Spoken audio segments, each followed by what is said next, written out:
Hello guys, welcome to the maths. Chapter है हमारा probability NCERT class 10 exercise 15.1। इससे पहले मैंने जो आपको वीडियो में पढ़ाया था बच्चों, मैंने उसमें आपको बताया था बेसिक्स। मैंने ज़्यादा कंप्लीट बेसिक्स नहीं बनाया क्योंकि कुछ क्वेश्चंस, कुछ बेसिक्स ऐसे भी हैं जो हम क्वेश्चन के साथ साथ कर लेंगे, लेकिन नॉर्मली जितना बेसिक्स मैं करवा सकता था मैंने आपको इससे पहले वाली वीडियो में पढ़ा दिया है बेसिक्स। ठीक है, चाहे वो हमारे 52 कार्ड्स के ऊपर हो डिटेल्स में, या फिर हमारे 2 सिक्कों को लेकर हो, जो भी हो मैंने आपको नॉर्मली बताया। सिक्कों को लेकर शायद से नहीं बताया होगा, कोई बात नहीं, वो मैं इसमें बता दूंगा। चलिए एक्सरसाइज 15.1 स्टार्ट करते हैं। देखिए पहला क्वेश्चन क्या कह रहा है, कंप्लीट द फॉलोइंग स्टेटमेंट। आपको इस स्टेटमेंट को कंप्लीट करना है, मतलब इस स्टेटमेंट में ना कुछ चीजें मिसिंग है, हमें इसे कंप्लीट करना है। तो चलिए देखते हैं पहला वाला क्या कह रहा है। Probability of an event plus probability of the not event is equal to, जैसा कि मैंने आपको बेसिक्स में पढ़ाया था, अगर हम प्रोबेबिलिटी निकालते हैं इवेंट की, यहां पर देखिएगा बच्चों, प्रोबेबिलिटी निकालते हैं इवेंट की और प्रोबेबिलिटी निकालते हैं नॉट इवेंट की, और अगर हम इन्हें जोड़ दें, अगर हम इन्हें जोड़े तो मैंने आपको बताया था आंसर हमेशा क्या आएगा, 1। तो हम इसे कंप्लीट कर देते हैं, यहां पर लिख देते हैं 1। ठीक है बच्चों, यहां पर ये कंप्लीट हो गया है। इवेंट की प्रोबेबिलिटी का मतलब जब क्वेश्चन हमें जिसकी प्रोबेबिलिटी निकालने को बोलेगा वो तो इवेंट है, और जिसकी नहीं बोलेगा वो नॉट इवेंट है। अगर मैं दोनों की प्रोबेबिलिटी निकालूं, इवेंट की भी और नॉट इवेंट की भी, और उन्हें जोड़ूं तो हमेशा बनाएगा, याद रखना हमेशा। ठीक है बच्चों, अब देखते हैं सेकेंड वाला, क्लियर है। चलिए सेकेंड पार्ट की ओर बढ़ते हैं। The probability of an event that can not happen is dash, such an event is called. बेटा ऐसी कौन सी प्रोबेबिलिटी है जो कभी हो ही नहीं सकती, कैन नॉट हैपन, ऐसी प्रोबेबिलिटी कभी निकल ही नहीं सकती। देखो लेट सपोज मैं आपको एग्जांपल बताता हूँ, मैंने यहाँ पर ना एक ना बक्से में मैंने यहाँ पर 2 सर्कल रख लिए, एक ट्राइंगल रख लिया। देख क्या होगा, मैंने यहाँ पर एक बक्सा है हमारा, देखो ध्यान से, मैं एक बैग ले लेता हूँ, बैग बना लेता हूँ। मेरा एक ये बैग है जिसमें मैंने 2 सर्कल रखे हैं, एक ट्राइंगल रखा है। अब मैं प्रोबेबिलिटी निकालने को बोल रहा हूं। देखो मैं प्रोबेबिलिटी निकालने को किसकी बोल रहा हूं, मैं प्रोबेबिलिटी बोल रहा हूं क्यूब की निकालो। अब आप लोगों को पता है जिसकी भी प्रोबेबिलिटी निकालते हैं हम उसकी टोटल संख्या रखते हैं ऊपर। बताओ मेरे इस बैग के अंदर कितने क्यूब है, आप बोलोगे है ही नहीं क्यूब है बच्चों, तो यहां पर आ जाएगा 0। क्या आएगा, 0। और नीचे क्या आता है, टोटल आउटकम। टोटल आउटकम कितनी है, 3। बेटा ऐसी प्रोबेबिलिटी हम बोलते हो ही नहीं सकता। जब मैंने आपसे बोला बताओ बच्चों बैग के अंदर कितनी संभावनाएं हैं क्यूब के निकलने की, आप बोलोगे क्यूब है ही नहीं, ये तो पॉसिबल ही नहीं है कि क्यूब निकले, होगा नहीं ना। तो ऐसी प्रोबेबिलिटी को हम क्या कहते हैं, can not happen. The probability of an event that can not happen is, कौन सी प्रोबेबिलिटी है जो हैपन नहीं हो सकती, 0। क्या होती है बच्चों, 0। ठीक है, अगर कोई प्रोबेबिलिटी निकल ही नहीं सकती तो हम उसे 0 ही तो लिखते हैं। अगर आप इसे ढंग से देखोगे, किसी का अगर NR 0 है तो DR की वैल्यू कुछ मानते ही नहीं है, सॉरी अगर हमारा NR वैल्यू DR की नहीं मानते तो हम इसे 0 ही बोलते हैं। इसका मतलब अगर हम किसी की प्रोबेबिलिटी निकाल रहे हैं जो घटना घट ही नहीं सकती, कैन नॉट हैपन है यार, हो ही नहीं सकता है। मैं यहाँ पर बोल रहा हूँ इस क्लास में मान लो 5 बच्चे हैं, सिर्फ 5 बच्चे हैं इस क्लास में, ठीक है। अब मैं बोलूंगा प्रोबेबिलिटी निकालो इस कमरे में शेर कितने हैं, तो आप बोलोगे सर ये तो हो ही नहीं सकता, ये प्रोबेबिलिटी तो निकल ही नहीं सकती है। तो ऐसी प्रोबेबिलिटी को हम क्या बोलते हैं, 0। और ऐसे इवेंट्स को हम बोलते हैं, आप इसे इम्पॉसिबल भी बोलते हैं कुछ लोग, ठीक है, इम्पॉसिबल इवेंट्स भी बोलते हैं।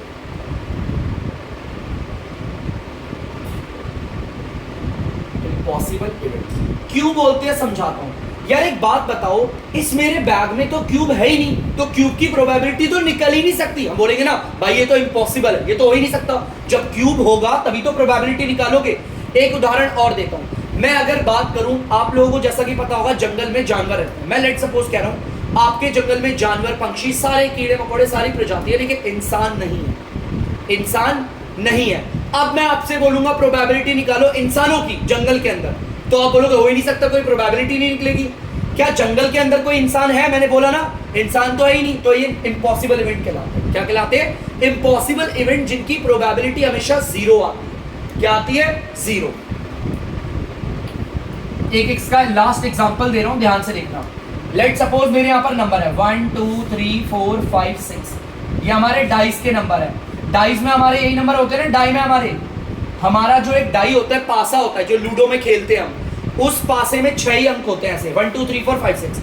मैं कह रहा हूं प्रोबेबिलिटी निकालो 7 के आने की, आप बोलोगे सर हो ही नहीं सकता, इसकी प्रोबेबिलिटी क्या निकलेगी, ऐसी बता रहा हूं, 0 निकलेगी। क्या निकलेगी बच्चों, 0। आपको दिख रहे हैं कितने 7 है यहाँ पर, कोई भी नहीं है भाई, 7 0 है ना। तो ऐसी प्रोबेबिलिटी और ऐसे इवेंट को हम बोलते हैं इम्पॉसिबल इवेंट, हो ही नहीं सकता। अगर मैं लूडो खेल रहा हूं, मैं बोलूंगा सत्ता आ जाए, तो आप बोलोगे इम्पॉसिबल है यार, हमारे 6 के 6 फेस में सत्ता है ही नहीं, तो आ ही नहीं सकता। तो ऐसे इवेंट्स को हम क्या बोलते हैं, इम्पॉसिबल इवेंट। तो चलिए आगे बढ़ते हैं। तो बच्चों आप लोग देख सकते हैं थर्ड पार्ट की ओर बढ़ते हैं। The probability of an event that is certain to happen. बेटा हम कह रहे हैं चलो ऐसी प्रोबेबिलिटी ऑफ इवेंट लेते हैं जो हो सकती है। बच्चों ये होती है 1। क्या होती है, 1। हमारी वो प्रोबेबिलिटी जो हमारी हो सकती है उसे हम 1 बोलते हैं। क्या बोलते हैं बच्चों, 1। इसके एग्जाम्पल मैं आपको दिखाता हूं। तो बच्चों मैं यहाँ पे एग्जाम्पल ले लिया है। हमारे इस पूरे बैग में 3 हमारे एप्पल है, 3 हमारे ट्राइंगल है और 1 हमारा है स्क्वायर। मैं आपको बोल रहा हूं प्रोबेबिलिटी निकालो आप स्क्वायर की, तो आप देखोगे स्क्वायर है ना, 1 है ना, हमारा निकल सकता है। तो आप बोलोगे जिसकी प्रोबेबिलिटी निकाल रहे हैं उसकी टोटल संख्या कितनी है, 1। और नीचे तो आपके टोटल आउटकम्स आएंगे। टोटल आउटकम्स कितने आ गए आपके, 5 3 नहीं 4 3 7। बेटा ऐसी प्रोबेबिलिटी जिसकी प्रोबेबिलिटी हम बोले सर्टेन टू हैपन, मतलब कुछ आ सकती है, मतलब बहुत कम है, न्यूनतम आ सकती है, वो प्रोबेबिलिटी 1 है। किसी की भी प्रोबेबिलिटी निकालो, एटलीस्ट 1 तो आएगी ही आएगी, किसी भी प्रोबेबिलिटी निकालो। आप यहां पर देखो प्रोबेबिलिटी निकालो, हमारे एप्पल्स की निकाल लो। यहां पर एप्पल्स की प्रोबेबिलिटी आएगी 3/7। 1 तो आएगी ना एटलीस्ट, 1 हमेशा आएगी। 1 सबसे छोटी प्रोबेबिलिटी होती है, ठीक है, सबसे छोटी का मतलब ये आती ही आती है। अब आगे देखते हैं, ऐसे को हम बोलते हैं श्योर इवेंट, बोलते हैं श्योर इवेंट। मतलब श्योर इवेंट बोल सकते हो, पॉसिबल इवेंट भी बोल सकते हो, ठीक है। अब आगे बढ़ते हैं, the sum of the probability of all the element. अब देखो यहां पर क्या है, इसी एग्जांपल से समझाता हूं क्या कह रहा है, ध्यान से देखना। The sum of the probabilities of all the elementary events. इस एक्सपेरिमेंट में, हमारे इस एग्जांपल में जितनी की भी प्रोबेबिलिटी निकलती है सबकी निकालते हैं। भाई एप्पल की निकलेगी, कितने एप्पल, 3, और टोटल कितने, 7। निकल गया एप्पल की प्रोबेबिलिटी, ये लो एक इवेंट आ गया। एक और प्रोबेबिलिटी निकल सकती है ट्राइंगल की। चलो ट्राइंगल की प्रोबेबिलिटी निकालते हैं। ट्राइंगल टोटल कितने हैं, 3 और नीचे 7। निकल गई इसकी, ये भी निकल गई। चलो किसकी प्रोबेबिलिटी निकल सकती है, हमारी स्क्वायर की। अभी हमने निकाली थी 1/7, ठीक है। हमारे स्क्वायर टोटल 1 है और नीचे आता है होल, ठीक है। सबकी प्रोबेबिलिटी निकाल ली। वो कह रहा है आपका जो भी हमारा एग्जाम्पल होता है उसमें सबकी प्रोबेबिलिटी निकाल लो, सबकी। मैंने यहाँ पे सबकी निकाली, और किसी की निकल सकती है नहीं, और तो कोई है ही नहीं। इन सबकी प्रोबेबिलिटी को जोड़ दो, इन्हें बोलते हैं एलिमेंट्री इवेंट्स। इन सबकी प्रोबेबिलिटी को जोड़ो, ये 3/7 है बच्चों, ये रहा एप्पल की हमारी प्रोबेबिलिटी, ये हमारी ट्राइंगल की प्रोबेबिलिटी है, ये रहा 3/7, ये हमारी स्क्वायर की प्रोबेबिलिटी है 1/7। चलो जोड़ते हैं, देखते हैं। सबके डीआर सेम है, इन्हें जोड़ोगे 7/7 आएगा, आंसर मतलब 1 आ जाएगा। इसका मतलब ध्यान से सुनना, हमारे एग्जाम्पल में जितने भी इवेंट होते हैं उन सब की प्रोबेबिलिटी निकालो, सबकी, और उन्हें जोड़ो, हमेशा आंसर बनाएगा। The sum of the probability of all the elementary event of an experiment. Experiment आप एग्जाम्पल्स को भी ले सकते हैं, आप जो एक्सपेरिमेंट कर रहे हैं उस एक्सपेरिमेंट में जितने भी इवेंट, ये एक्सपेरिमेंट करा मैंने, जितने भी हमारे इवेंट्स की प्रोबेबिलिटी निकली उन सबको जोड़कर हमेशा आता है 1। क्या आता है बच्चों, 1। चलिए अब यहां पे एक चीज आपको बताता हूं।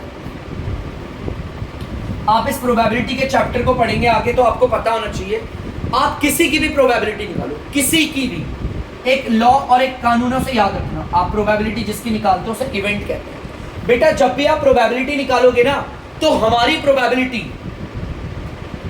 0 के बराबर आ सकती है। क्या आ सकती है, 0 के बराबर। 0 से कभी कम नहीं आती प्रोबेबिलिटी, हमेशा याद रखना 0 से कभी कम नहीं आती। 0 से कम क्या होता है, नेगेटिव।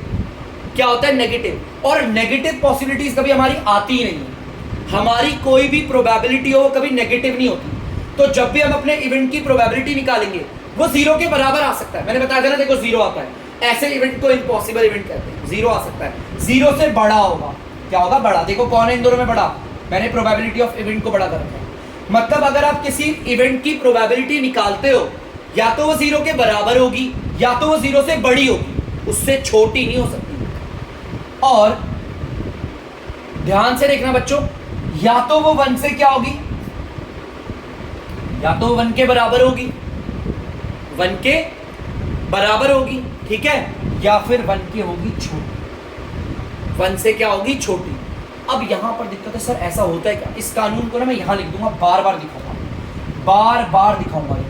इसका मतलब फिर से बताता हूं, हमारी जो भी किसी भी इवेंट की प्रोबेबिलिटी होती है वो 1 के बराबर आ सकती है और 1 से हमेशा छोटी आएगी, 1 से कभी बड़ी नहीं आ सकती, कभी जिंदगी में आ ही नहीं सकती। आप इस लॉ को याद कर लेना। अब इसके मैं एग्जांपल्स नहीं दिखाऊंगा, बार बार क्वेश्चन में प्रोबेबिलिटी तो निकलेगी ना, हर बार मैं इस लॉ को दिखाऊंगा, आपको फॉलो करवा हर बार, ठीक है, टेंशन मत लेना। इसका मतलब है प्रोबेबिलिटी 0 के बराबर होती है या फिर 0 से बड़ी होगी, प्रोबेबिलिटी 1 के बराबर होगी या 1 से छोटी होगी, 1 से कभी आगे नहीं जाती। Listen me very carefully, probability कभी 1 से आगे नहीं आती। अभी बहुत बच्चे सोच रहे होंगे, कंफ्यूज हो रहे होंगे, डोंट बी वरी, आपको इसे अभी हल्का सा याद करना है। मैं अभी अगले क्वेश्चंस में, आगे वाले क्वेश्चंस में बढ़ूंगा, बार बार समझाऊंगा। एक काम करते हैं, हम इसे लिख लेते हैं, इस लॉ को यहां,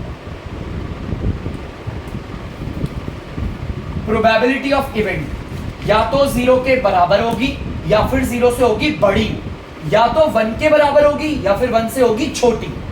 इस चीज को ध्यान रखना, ठीक है। अच्छा बच्चों सॉरी, 1 से होगी छोटी, ऐसे लिखेंगे ना, मैं भी कर लिखूंगा, ऐसे लिखेंगे। छोटी का मतलब क्या बेटा, जो छोटा होगा उसकी तरफ मुंह बंद होगा, इस चीज को ध्यान रखना, ठीक है, यहां पे ध्यान रखना इस चीज को जो मैंने बताया, ठीक है। तो चलिए मैं इसे मिटा रहा हूं, तो जो मैंने बताया उसे कर लेना। तो बच्चों 5th वाला देखते हैं अब इसी के बिहाफ पे, the probability of event is greater than और इक्वल टू, हमारी प्रोबेबिलिटी किसके बराबर और उससे बड़ी होती है, देखो 0 की, हमारी प्रोबेबिलिटी जो होगी ना इवेंट की, वो या तो 0 के बराबर होगी या 0 से बड़ी होगी, इक्वल टू और ग्रेटर देन 0, ठीक है।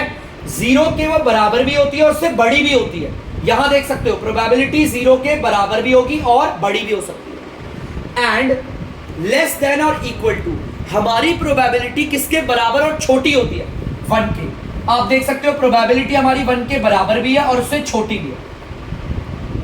इस लॉ को याद रखना है, इंपॉर्टेंट है। मैं हर क्वेश्चन में बार बार जहां तक लगे मुझे पॉसिबल है मैं जरूर करवाऊंगा, तो प्लीज बच्चों से उतार लीजिए। अब हम आगे बढ़ेंगे। तो बच्चों क्वेश्चन नंबर 2 देख लेते हैं, क्या कह रहा है हमारा, Which of the following experiments have equally like outcomes? इसका मतलब हम ना अपने हर एक पार्ट में एक्सपेरिमेंट में देखेंगे जो हमारे आउटकम्स हैं, हमारे जो भी आउटकम्स आ रहे हैं उनकी जो प्रोबेबिलिटी है वो हमारी बराबर है या नहीं है, इक्वली है या नहीं है। चलिए पहला देखते हैं। A driver attempt to start a car, एक ड्राइवर है, लेट सपोज, आप सब मोस्टली बहुतों ने देखा होगा, आप लोग अपने मॉम डैड के साथ जाते हैं बाइक्स पे, कार्स में, है ना, स्कूटी पे, किसी में भी जाते हैं। अब मान लो एक ड्राइवर अपनी गाड़ी को स्टार्ट कर रहा है, आप में सबको पता है अगर ड्राइवर जो है वो गाड़ी को स्टार्ट करेगा, द कार स्टार्ट्स और डज नॉट स्टार्ट, आपको इन दोनों के आउटकम बताने हैं, कार स्टार्ट के गाड़ी स्टार्ट होगी या नहीं होगी। बेटा एक बात बताइए, आप नॉर्मली देखिएगा, अगर आप लोग अपने घर पे जाते हैं और गाड़ी पे चाबी लगाते हैं तो कितनी आशंकाएं हैं कि हमारी गाड़ी स्टार्ट हो जाएगी। भाई ज्यादातर बच्चे ये बोलेंगे कि गाड़ी स्टार्ट होती है, बहुत कम ऐसे केसेस होते हैं कि हमारी गाड़ी स्टार्ट नहीं होगी, उसमें कोई प्रॉब्लम आ रखी है, टेक्निकल प्रॉब्लम है, हमारी वायर कटी हुई है, या हमारा इंजन बैठ गया, इंजन खराब है, इंजन में पानी चला गया, पेट्रोल नहीं है, काफी सारे रीजन है। लेकिन ये चीज आप जानते हो, क्या मैं ऐसे बोलूंगा कि मैं अगर अपनी कोई गाड़ी स्टार्ट कर रहा हूं तो यार वो स्टार्ट हो भी सकती है, नहीं भी हो सकती। क्या बराबर संभावनाएं होती है दोनों की? नहीं, ज्यादातर संभावनाएं क्या होती है, गाड़ी स्टार्ट होती है। ज्यादातर केस देख लो, नॉर्मली अगर आप लोगों के पास घर में पापा के पास बाइक्स होगी तो आप अपने पापा के या मामा के पास स्कूटी, कार, कुछ भी हो, आप जाइए और बोलिएगा पापा एक बार बाइक स्टार्ट कीजिएगा, और आप स्टार्ट करने से पहले अपने दिमाग में ये दो चीज रखिएगा, क्या गाड़ी स्टार्ट होगी या नहीं होगी। संभावनाएं किसकी ज्यादा होती है? होगी की। इसकी संभावनाएं ज्यादा है और इसकी संभावनाएं काफी कम है। तो क्या इन दोनों की हमारी आउटकम्स, इन दोनों की संभावनाएं बराबर है? नहीं। और अगर बराबर होती ना, हर कोई अपने साथ टेक्नीशियन लेके घूमता कि यार मेरे को अर्जेंसी है, मुझे हॉस्पिटल जाना है, मेरी गाड़ी शुरू होगी या नहीं होगी, यार हो भी सकती है नहीं भी हो सकती है, ऐसा थोड़ी होता है। ठीक है, तो क्या आप लोगों को भी लगता है हमारा जो ड्राइवर है जो गाड़ी को शुरू करेगा उसके दिमाग में भी यही चीज आएगी, क्या गाड़ी शुरू होगी या नहीं होगी? तो बताओ किसकी प्रोबेबिलिटी ज्यादा है? शुरू होने की। तो ये दोनों बराबर नहीं है। तो चलिए बढ़ते हैं अगले केस पे। तो बच्चों दूसरे वाले पार्ट पे आ गए, देखते स्टेटमेंट क्या कह रहा है। A player attempts to shoot a basketball. एक प्लेयर है हमारा प्लेयर क्या कर रहा है, बास्केटबॉल को हाथ में पकड़कर वो नेट में फेंकने वाला है, ठीक है। अब वो बॉल नेट में जाएगी या नहीं जाएगी, यहां पर हमारे पास दो चांसेस है। वो हमारी बॉल नेट में डाल देगा या वो मिस कर देगा, नहीं डाल पाएगा। लेट सपोज अगर मैं अपनी बात करूं, आप लोगों को पता होगा, ज्यादातर ऐसा तो नहीं हर कोई बास्केटबॉल प्लेयर होता है। मैं अगर मोस्टली आप इस सर्वे को भी करेंगे, 10 लोगों को इकट्ठा करेंगे ना और 10 लोगों से बोलेंगे, एक एक करके उन्हें बास्केटबॉल देंगे और बोलेंगे शूट करो, तो ज्यादातर आपको पता है बास्केटबॉल में बॉल मिस हो जाएगी। अब मिस होने की प्रोबेबिलिटी ज्यादा क्यों है, क्योंकि ये बॉल ना, बास्केटबॉल जो होती है वो हमारे नेट पे वही डाल पाता है जो परफेक्ट एक एक्सपर्ट प्लेयर है। क्या सारे एक्सपर्ट प्लेयर होते हैं? नहीं ना। तो आपको पता है बॉल हमारी शूट हो जाएगी, इसकी बहुत कम आशंकाएं हैं। ज्यादा आशंका ये है कि आपकी बॉल मिस होगी। आप में से क्लास 10 में जितने भी बच्चे, मैं सबको बास्केटबॉल दूं और बोलूं शूट करो, तो आप शूट करने से पहले आपका दिल यही बोलेगा नहीं हो पाएगा। आपका दिल ही बता देता है भाई प्रोबेबिलिटी नहीं है ज्यादा होने की, क्योंकि बहुत सारे कम ऐसे केसेस है जब शूट हो जाएगी, होगी भी कम जब बंदा जो हमारा कर रहा है बास्केटबॉल को शूट, वो एक परफेक्ट प्लेयर हो। क्या यहाँ पर सारे परफेक्ट प्लेयर है बास्केटबॉल के प्लेयर है? नहीं ना। तो आपको दिख रहा होगा यहाँ पर प्रोबेबिलिटी मिस होने की ज्यादा है, बराबर तो नहीं है ना दोनों की प्रोबेबिलिटी, तो इस वाले केस में भी हमारी इक्वली आउटकम्स नहीं है। तो चलिए देख लीजिए, आगे बढ़ते हैं। क्लियर है पक्का? तो बच्चों आप लोग देख सकते हैं तीसरा वाला क्वेश्चन क्या कह रहा है। A trial is made to answer a true false question। एक ट्रायल लिया गया जिसमें आपसे सवाल पूछा जाएगा ट्रू या फॉल्स का, या तो आप आंसर सही देंगे या तो गलत देंगे। या तो आंसर सही होगा, सही की प्रोबेबिलिटी और रॉन्ग की। अब यार कोई भी बंदा हो, लेट सपोज आपने मुझसे कोई सवाल पूछ लिया, अब मैं आंसर करूंगा, मेरा आंसर या तो राइट होगा या तो रॉन्ग होगा।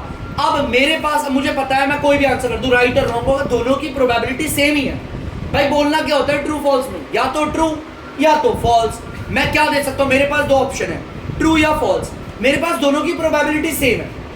मैं गलत भी दे सकता हूं और सही भी दे सकता हूं, ठीक है, क्योंकि जरूरी तो है नहीं, मैं ये नहीं बोल सकता कि ज्यादातर लोग सही आंसर देंगे। भाई बहुत सारे ऐसे भी होंगे जो गलत आंसर दे सकते हैं। हमारे अगर ट्रू और फॉल्स वाले क्वेश्चंस की बात करोगे तो सही और गलत की प्रोबेबिलिटी बराबर होती है। जितनी आशंका है, मुझसे आपने सवाल पूछा, मान लो सवाल का जवाब है असली ट्रू, और आपने मेरे को बोला सर या तो ट्रू होगा या तो फॉल्स होगा। अब मैं ट्रू भी बोल सकता हूं और मैं फॉल्स भी बोल सकता हूं, मेरे लिए तो दोनों की प्रोबेबिलिटी बराबर है ना। तो ध्यान से सुनना, इन दोनों की प्रोबेबिलिटी मेरे पास क्या होगी, बराबर, इसीलिए ये आउटकम जो है वो इक्वली है। चलिए आगे बढ़िए। तो बच्चों आप लोग देख सकते हो फोर्थ वाला पार्ट, जैसे कि फोर्थ में बोला है अ बेबी इज बॉर्न, एक बच्चा जन्म लेता है, तो लड़के होने की कितनी संभावना है, लड़की होने की। तो चलिए एक काम करते हैं, हम चेक करते हैं, ठीक है। हम एक काम करते हैं, एक तरफ बॉय बना लेते हैं और एक तरफ बना लेते हैं हमारा गर्ल। बेटा जब एक लड़का और एक लड़की आपस में एक दूसरे के साथ इंटरैक्ट होते हैं, सेक्सुअल रिप्रोडक्शन करते हैं, तो लड़के के शरीर के अंदर होते हैं एक्स और लड़के के शरीर में होती है, लड़की के शरीर में होते हैं एक्स वाई। मैं अभी डिटेल में साइंस में लेकर नहीं जा रहा, ठीक है। अब ध्यान से सुनना। अच्छा एक मिनट, मैंने कुछ ये लड़का को लड़की बना दिया, एक ना बच्चों, एक्स वाई एक्स एक्स। चलिए अब हम देखते हैं, लड़के के उसमें है एक्स वाई और लड़की के उसमें है एक्स एक्स। अब ध्यान से सुनना, जब लड़का और लड़की दोनों एक दूसरे के साथ इंटरैक्ट होते हैं तो ये अपनी बॉडी से एक हार्मोन को निकालते हैं। अब लड़का क्या निकाल सकता है यार, ये तो एक्स भी निकाल सकता है और ये तो वाई भी निकाल सकता है। सबसे पहला वाला केस लेते, इसने एक्स निकाल लिया, चलो मान लिया इस लड़के ने निकाला एक्स, ठीक है, इस लड़के ने एक्स निकाला वाई। मैं टेबल चार्ट के जरिए करता हूँ, लो टेबल चार्ट के जरिए आपको ज्यादा अच्छे समझ में आएगा, ठीक है। यहां पर मैंने लिख दिए लड़के के हार्मोन, एक्स एक हार्मोन और एक है वाई, ये लड़के के हार्मोन है, ठीक है, एक्स और वाई। और यहां पर मैंने रख दिए लड़की के हार्मोन, लड़की के हार्मोन है, एक एक्स है और दूसरा भी एक्स है। समझना ध्यान से, ये तो रखे मैंने बॉय के और ये है हमारे गर्ल के, रख दिए अंदर हार्मोन, ठीक है। गर्ल के बॉय के हार्मोन क्या है, एक्स और वाई, और गर्ल के हार्मोन क्या है, एक्स और एक्स। मान लो लड़की ने एक्स दिया और लड़के ने भी एक्स दिया, एक्स और एक्स आ गया, क्या आ गया, एक्स एक्स, जो कि एक लड़की को जन्म देता है। मान लो लड़की ने एक्स हार्मोन दिया और लड़के ने वाई हार्मोन दे दिया, तो एक्स वाई हो गया, माने कि लड़के ने जन्म ले लिया। ठीक है, चलिए अब देखते हैं एक्स और एक्स। मान लो मैं कह रहा हूं लड़का जो है वो एक्स हार्मोन दे रहा है, लड़की जो है वो भी एक्स हार्मोन दे रही है, तो यहां पर आ जाएगा एक्स एक्स आएगा। समझना ध्यान से मैं जो बोल रहा हूं, लड़की जो है वो एक्स दे रही है हार्मोन और लड़का अपना एक्स दे रहा है, तो एक्स एक्स आ गया। अब चलो आगे करते हैं। लेट सपोज लड़की क्या दे रही है एक्स और लड़का दे रहा है वाई, तो ये हो सकता है लड़का। देखो ये है बॉय बॉय और ये है गर्ल। तो बताओ बच्चों, लड़का और लड़की, लड़का अपना कोई भी हार्मोन दे, चाहे वो एक्स दे चाहे वो वाई दे, लड़की अपना कोई भी हार्मोन दे, ध्यान से देखना बच्चों, कोई दिक्कत तो नहीं है ना। चाहे लड़की अपना कोई भी हार्मोन दे, ये वाला एक्स दे या ये वाला एक्स दे, लड़के होने के कितने चांसेस है? जैसे देखो जितने चांस लड़के होने के हैं उतने ही चांस लड़की के भी होने के हैं। यहां मैंने लड़के के हार्मोन रखा था एक्स और वाई, यहां मैंने लड़की के हार्मोन रखा था एक्स और एक्स। अगर लड़की एक्स दे रही है, लड़का एक्स दे रहा है, तो एक्स एक्स लड़की हो गई। अगर लड़की दे रही है एक्स, लड़का दे रहा है वाई, तो बॉय हो गया। ठीक है, अगर लड़की दे रही है एक्स, लड़का भी एक्स दे रहा है, तो फिर लड़की हो गई। समझ में आ रहा है? और अगर मैं बोलूं लड़की दे रही है एक्स और लड़का दे रहा है वाई, फिर दोबारा क्या आ गया एक्स वाई। तो जितने चांस एक लड़के के होने के उतने ही चांस एक लड़की के भी होने के हैं। यहां पर दिख गया आपको? तो एक बात बताओ, लड़का होने का चांस और लड़की होने के चांस दोनों बराबर है, तो ये हमारी बराबर आउटकम्स हुई, तो हम यहां लिख देंगे यस, ये हमारी बराबर आउटकम्स। ठीक है, तो चलिए बच्चों इसे कर लीजिए, आगे बढ़े। तो ध्यान से देखना बच्चों, क्वेश्चन नंबर तीसरा है, क्या कह रहा है एक बार बताता हूं। Why is tossing a coin considered to be a fair way of deciding which team should get the ball at the beginning of a football game? पता है आपको, हम एक सिक्के को उछालते हैं, हम एक सिक्के को टॉस करते हैं और डिसाइड करते हैं कि कौन फुटबॉल को सबसे पहले करेगा, मतलब कौन फुटबॉल को सबसे पहले बॉल को लेके खेलेगा स्टार्ट में, जो भी है। ठीक है, अब ध्यान से सुनना, हमारा जो सिक्का उछालने का प्रक्रिया है इसको फेयर वे क्यों बोला गया? मतलब बहुत फेयर है, बोलते हैं यार फेयर गेम खेलना, मतलब बहुत जेन्युइन तरीका है एकदम, मतलब जिसे कहते हैं जिसमें चीटिंग नहीं होती बिल्कुल। अब सिक्के को उछालने को एक फेयर गेम क्यों बोला जाता है समझाता हूं। जैसा कि मैं यहाँ पर एक सिक्का ले लेता हूँ, लेट सपोज आपको पता है सिक्के के हमारे दो फेस होते हैं, एक सिक्के में दो फेस होते हैं, एक तरफ लिखा होता है हेड और एक तरफ होता है टेल। ठीक है, एक तरफ होता है हेड और एक तरफ होता है टेल। मैं काम करता हूं, दोनों की प्रोबेबिलिटी निकालता हूं, दोनों की प्रोबेबिलिटी निकालूंगा। सबसे पहले प्रोबेबिलिटी निकाल रहा हूं हेड की, जिसकी प्रोबेबिलिटी निकाल रहे हैं उसकी टोटल संख्या कितनी है? सिर्फ एक है। और नीचे क्या होता है? एकदम टोटल आ गया 2, एक और दो ही फेस है ना टोटल। अब मैं प्रोबेबिलिटी निकालता हूं टेल की, जिसकी प्रोबेबिलिटी निकाल रहे हो आप उसे रखो एनआर पे। कितनी संख्या टेल की? सिर्फ एक ही है, और टोटल कितने हैं? 2। देखो बच्चों, अब मैं हूं, जैसे लेट सपोज अगर मैं आपको बोलूं कि मेरी टीम है और यहां पर अक्षित को ले लेते हैं, अक्षित की टीम है, हम दो बच्चों की टीम है, अक्षित की और मेरी। अब टॉस उछाला गया और मुझसे बोला गया मांगो, चाहे मैं मांगू चाहे वो मांगे। आपको पता है मैं हेड लूं, हेड आने की प्रोबेबिलिटी भी 1/2 है, और अगर मैंने टेल मांग लिया, टेल आने की प्रोबेबिलिटी भी 1/2 है। दोनों की प्रोबेबिलिटी एकदम सेम है, कुछ भी ले लो। अगर हम टॉस उछालेंगे, एम्पायर ने बोला मुझे कि बताइए सर आप हेड लेंगे टेल, तो अक्षित नहीं बोल सकता सर आपने इन्हें क्यों बोला पहले, क्योंकि अक्षित जानता है अगर सर टेल चुनते हैं उनकी प्रोबेबिलिटी होगी 1/2 की, और अगर फिर मेरी भी तो हेड की 1/2 होगी, मतलब फेयर है।